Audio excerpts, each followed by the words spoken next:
सनातनी नहीं सनातनी चाहते हैं। भारत में हम गजवाए हिंद नहीं भगवाए हिंद चाहते हैं।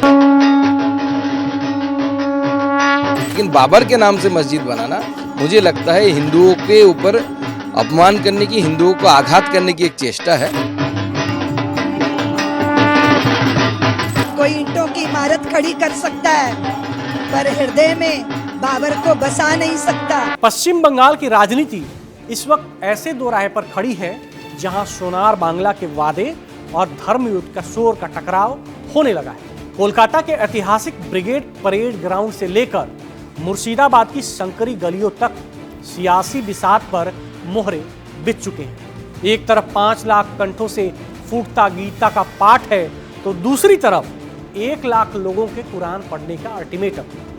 हिंदू मुस्लिम का ये धार्मिक रस्साकस्सी का खेल अब महज धार्मिक आयोजन नहीं रह गया है, बल्कि आने वाले विधानसभा चुनाव की जमीन तैयार कर रहा है। इस जंग के बीच अगर कोई सबसे ज्यादा फंसा हुआ नजर आ रहा है तो वो है पश्चिम बंगाल की मुख्यमंत्री ममता बनर्जी। उनकी तृणमूल कांग्रेस की सत्ता की चाबी किसके हाथ में है और क्या ये खिसकने वाली है, इस पर ही आज गंभीर विश्लेषण। नमस्कार, मैं हूं आदर्श। 2011 की जनगणना के आंकड़ों के मुताबिक बंगाल में मुस्लिम आबादी 27% है, लेकिन कुछ जिलों में ये महज 50 से 60% तक पहुंच चुकी है।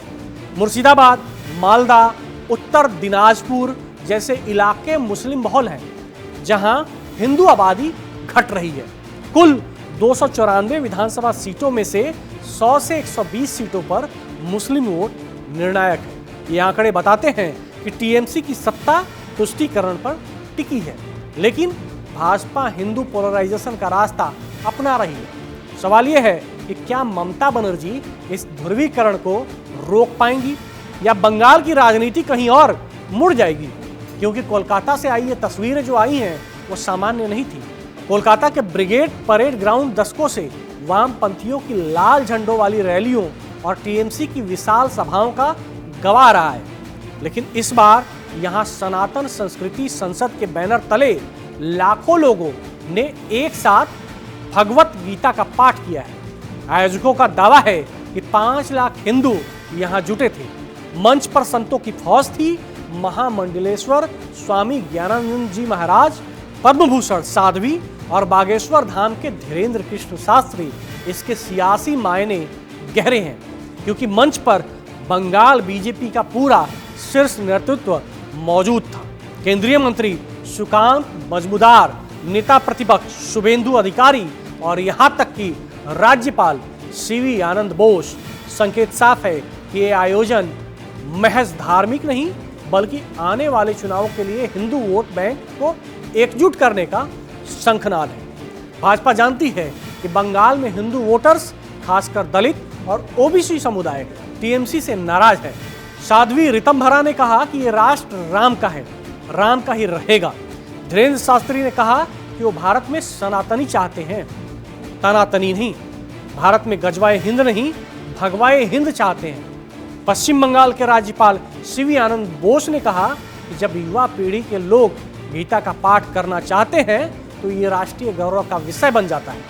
ये बयान भाजपा के कोर वोटर को साधने की रणनीति है, जो ममता राज में खुद को उपेक्षित महसूस करता है। याद कीजिए, 2021 के चुनाव में भाजपा ने 77 सीटें जीती थी, जो 2016 की 3 से कहीं ज़्यादा थी। इसका श्रेय हिंदुत्व की लहर को जाता है, जो अब और तेज होने वाली है। लेकिन सवाल ये है कि क्या यह ध्रुवीकरण बंगाल की सेकुलर छवि को चोट पहुंचा रहा है या ये चुनावी जरूरत है। भाजपा जहां हिंदुत्व की पिच पर आक्रामक बैटिंग कर रही है, वहीं ममता के अपने ही उनके खिलाफ हो रहे हैं।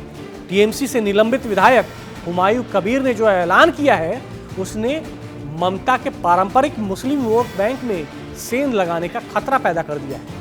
कबीर ने कहा है कि अगर हिंदू गीता का पाठ कर रहे हैं तो हम 1 लाख मुसलमानों को लेकर कुरान का पाठ कराएंगे। ये सीधा काउंटर पोलराइजेशन है।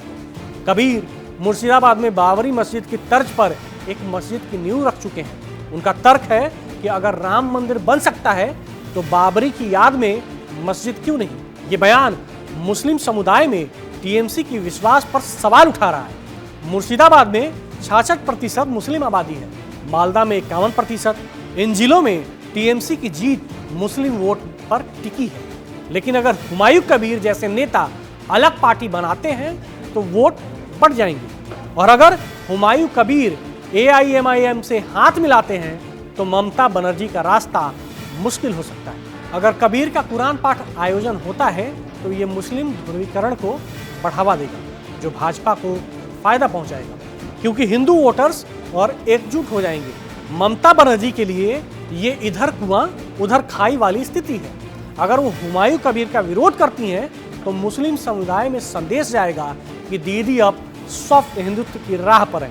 इससे उनका कोर वोट बैंक ओवैसी की एआईएमआईएम या आईएसएफ की तरफ छिटक सकता है।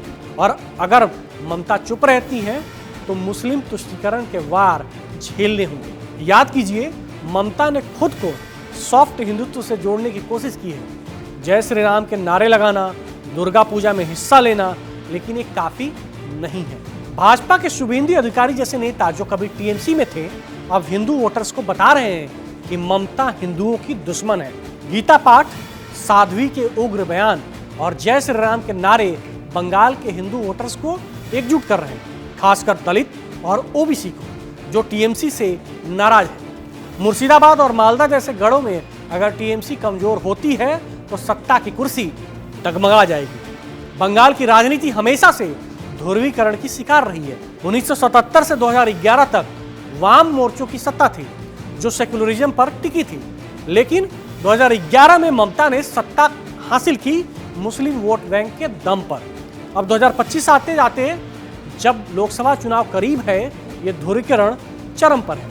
भाजपा का लक्ष्य 2026 में सत्ता हासिल करना है। वो जानते हैं कि बंगाल में 30% मुस्लिम वोटर्स हैं, लेकिन 70% हिंदू अगर एकजुट हो जाए तो खेल पलट सकता है।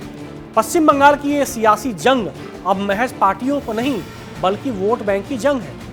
ममता बनर्जी की मुश्किल ये है कि वो न हिंदू को नाराज कर सकती है न मुस्लिम को।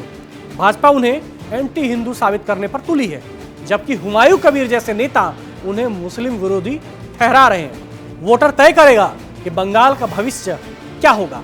पश्चिम बंगाल की राजनीति इस वक्त ऐसे मोड़ पर खड़ी है जहां चुनावी बहस अब सड़क, बिजली, रोजगार या योजनाओं तक सीमित नहीं रह गई है।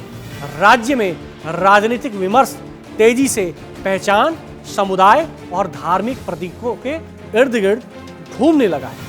बीते कुछ हफ्तों में जो घटनाएं सामने आई हैं वो ये संकेत देती हैं कि बंगाल की राजनीति एक बार फिर ध्रुवीकरण की दिशा में बढ़ रही है और इसके असर आने वाले चुनाव पर गहराई से पड़ सकते हैं।